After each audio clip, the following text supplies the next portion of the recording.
Being a good wife? Not at all. Rather, she's more like a slave. My mother-in-law scoffed, her disdain evident as she vehemently denied any praise I received from her friends at the home party she hosted. Instead of acknowledging me as a good wife, she brazenly declared me a slave, then laughed vulgarly. Hosting weekend home parties with her friends was her hobby. While I didn't mind her doing so, the preparation was always my responsibility. Even if I had a high fever, taking a break was out of the question. On this particular day, despite feeling dizzy and unwell, I pushed myself through the preparations and serving duties from the previous day's setup to the actual event. Yet instead of a single word of gratitude, she publicly labeled me as a slave. Though I had been treated like a servant before, her words cut deeper than ever before, nearly bringing tears to my eyes. It was then that something inside me snapped. A slave? Yes, indeed, that's exactly what this life is like. Even when I confided in my husband, he always sided with my mother-in-law and never listened to my side of the story. Will I spend the rest of my life as a slave for my in-laws? No, that's absolutely not an option. To break free from this situation, I pondered what I could do. As a result, I decided to take action. It's time to play my cards. I devised a plan directed at my mother-in-law and husband, those two who have oppressed me for so long. For revenge against them, I decided to shed the mask of the obedient wife and enact my revenge. My mother-in-law still looks down on me, laughing. She was unaware of the downward spiral awaiting them. I'm Carol, 45 years old. My husband works for a company that requires him to transfer often, and currently he's on a solo assignment. Not long after we got married, it became clear that he would have to leave this town, which is our hometown, due to a job transfer. He told me that I would have to live with his mother. I was surprised by the sudden announcement, but by the time he told me, the decision for us to live together had already been made between him and his mother, and I was merely informed afterwards. It was a late marriage, and I figured such a situation would arise sooner or later, but it came much earlier and more abruptly than expected. Most importantly, my husband was away on his assignment. Living alone with my mother-in-law while my husband was away wasn't something I had anticipated. Both my mother-in-law and my husband hold traditional values, strongly believing that a wife should not earn more than her husband and must devote herself to her husband's family. Ever since we started dating, I naturally ended up doing more for my husband and taking more care of things. It was because I was 5 years older than him, and I didn't feel uncomfortable about it. However, when it came time to get married and I visited my husband's family to formally introduce myself, my mother-in-law quickly lectured me on what it means to be a wife. She spoke about how much she had devoted herself to her deceased husband and his family, leaving me utterly stunned. When I glanced at my husband for help, he coolly told me, "Make sure you listen to her." It was then that I first realized the difference in values between my husband and me. Nevertheless, the marriage discussion moved forward quickly. Feeling that it was my last chance due to my age, I couldn't bring myself to speak up. Though I had concerns about getting along with such a mother-in-law and the difference in values with my husband, I loved him and kept telling myself that we would manage. So we went ahead and got married as planned. Before marriage, I was a career-driven woman working at a major bank and earned a higher salary than most of my peers. My hard work was recognized, and I held a significant position, which I found very fulfilling. Despite my favorable circumstances, I had no choice but to quit my job once we married. My mother-in-law would never allow me to work at a better company and earn more than her son. She pressured me to quit my job, concerned about appearances, saying, "If my daughter-in-law works there, people will think my son can't provide." My husband worked as a salesperson at a small to medium enterprise. Due to the difference in the size of our companies, there was indeed a difference in our salaries. However, I didn't care about that and argued that the world today doesn't follow the norms my mother-in-law insisted on. No matter what I said, she wouldn't listen. In desperation, I asked my husband to persuade her. Yet all he did was sigh and say, "Just listen to what Mom says," without taking my side.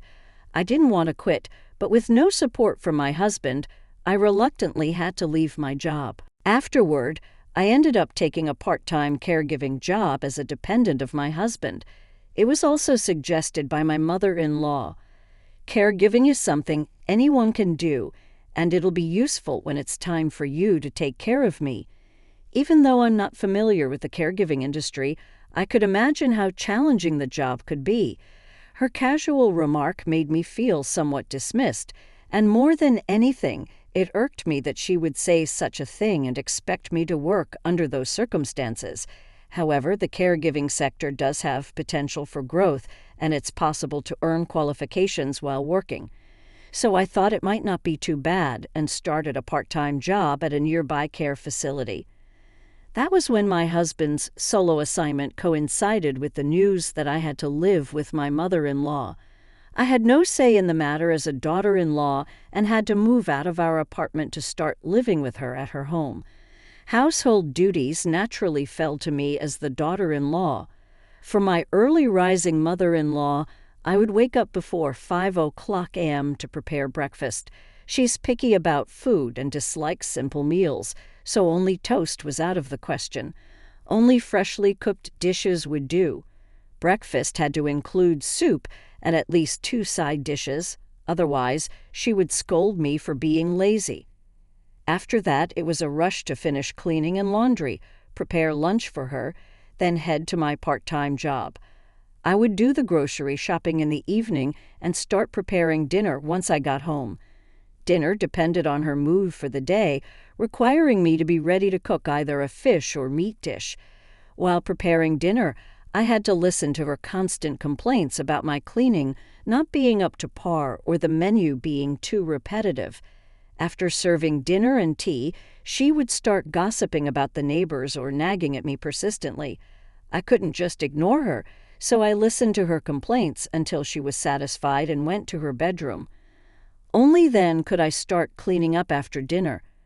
It was the same routine every day.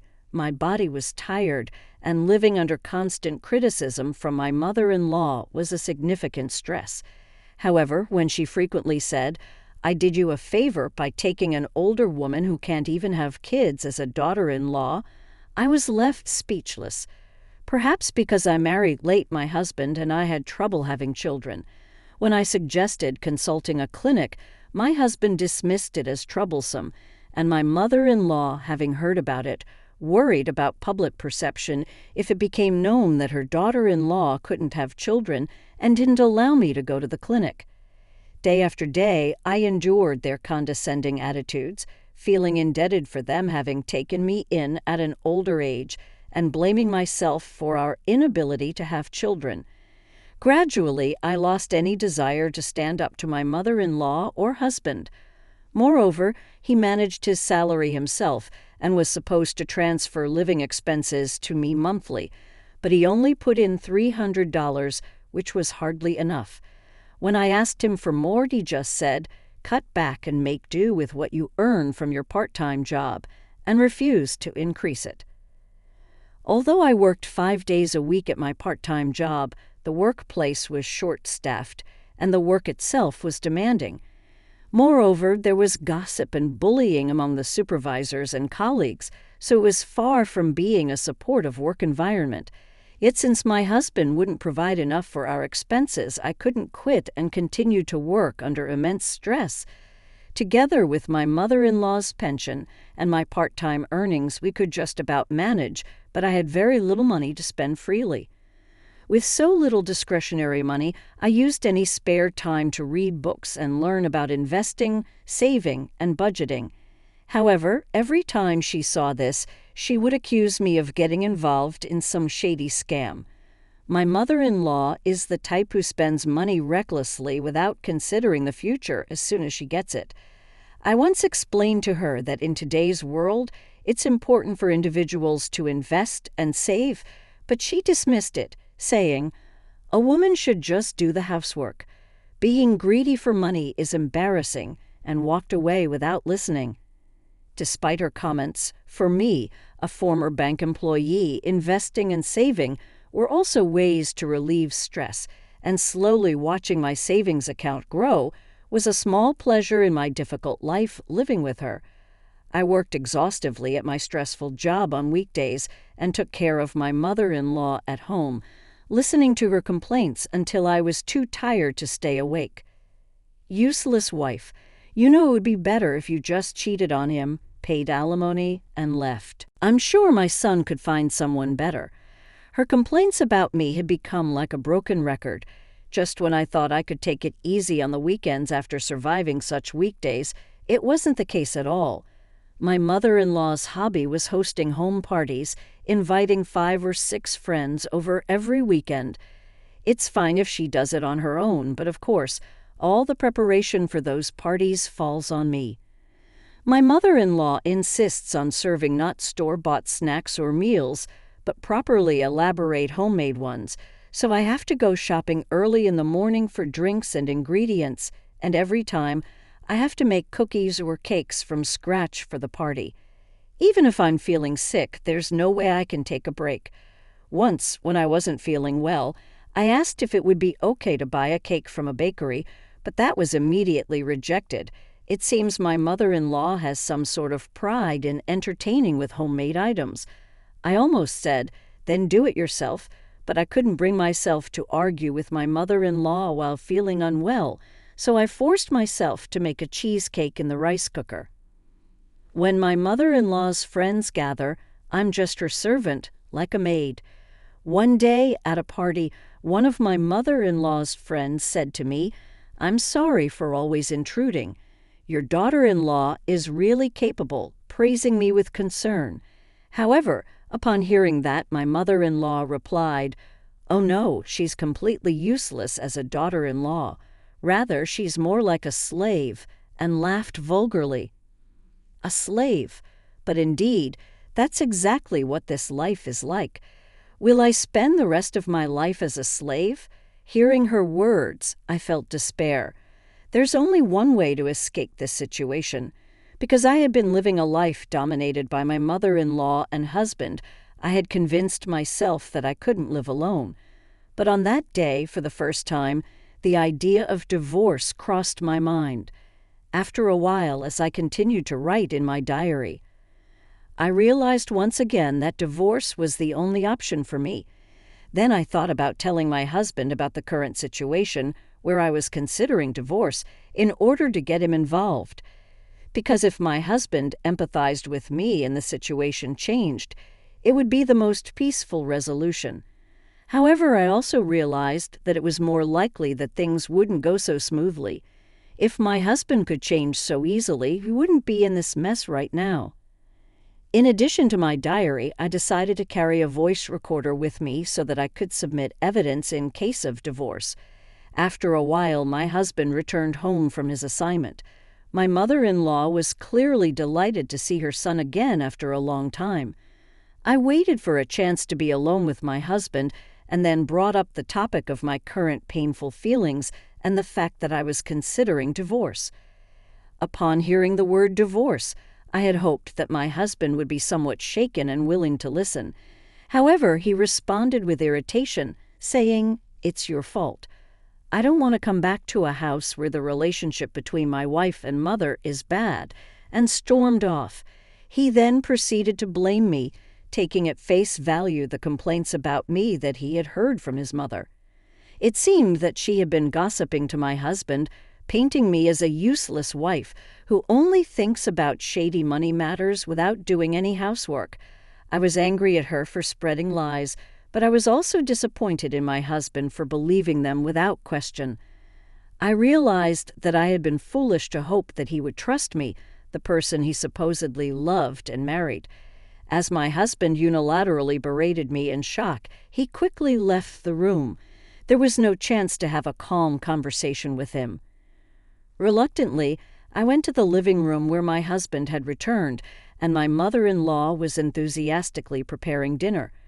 Since she never did any housework, she had no idea where anything was, and her clumsy movements caused things to spill and utensils to break. leaving the kitchen in a terrible mess. "Mother, should I help?" I offered, seeing the dire state of affairs, but that seemed to offend her. "Don't patronize me," she snapped, seemingly incensed by my offer. "You're probably the reason we're in this mess with your sloppy cleaning, trying to shift the blame onto me. Since I'm the only one who ever cooks, isn't it only natural that I organize things where it's convenient for me? Please don't blame me for your mistakes." Having just found out moments ago that she had been lying to my husband, I would usually have backed down silently. But this time, I found myself responding to her with a strong tone. I never expected to retort back at her, and my mother-in-law, taken aback by my unexpected response, looked at me in surprise. However, her expression quickly turned red with anger, and she exploded, pushing me forcefully as I stumbled backward.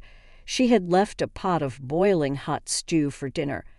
The pot toppled over from the stove, and its scalding contents splattered onto my arm.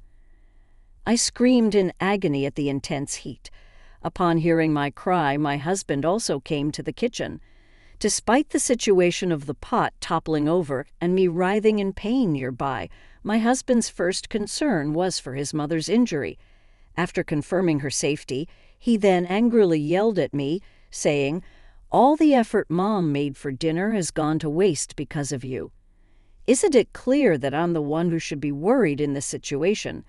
In shock and pain, unable to find words, she chimed in, "She really is useless, isn't she? Absolutely worthless," joining my husband in berating me. Under the barrage of insults from both of them, emotions I had suppressed until then burst forth as tears. I can't take it anymore. With that thought in mind, I stood up, shielding my injured arm, rushed out to the living room, grabbed my bag, and fled from my in-laws' house. After walking a bit, I hailed a taxi and went to the emergency room, where I received first aid for my arm. Sitting on a bench in the dimly lit hospital lobby after the treatment, I reflected on everything that had happened. I had married my husband out of love and become part of his family, but they both only saw me as a convenient save. Witnessing their lack of concern for my injury and their joint parading of me, I couldn't help but realize it. I guess deep down I had always sort of known, but I guess I was trying not to think about it. My time, my money, my entire life had been exploited by my husband and mother-in-law. Anger surged within me once again as I pondered this realization. Even after this burn on my arm heals completely, it seems like there will be scars left. In that case, I want to use even this burn to punish the two of them. I made up my mind to seek revenge against them. That night, I stayed at a nearby business hotel.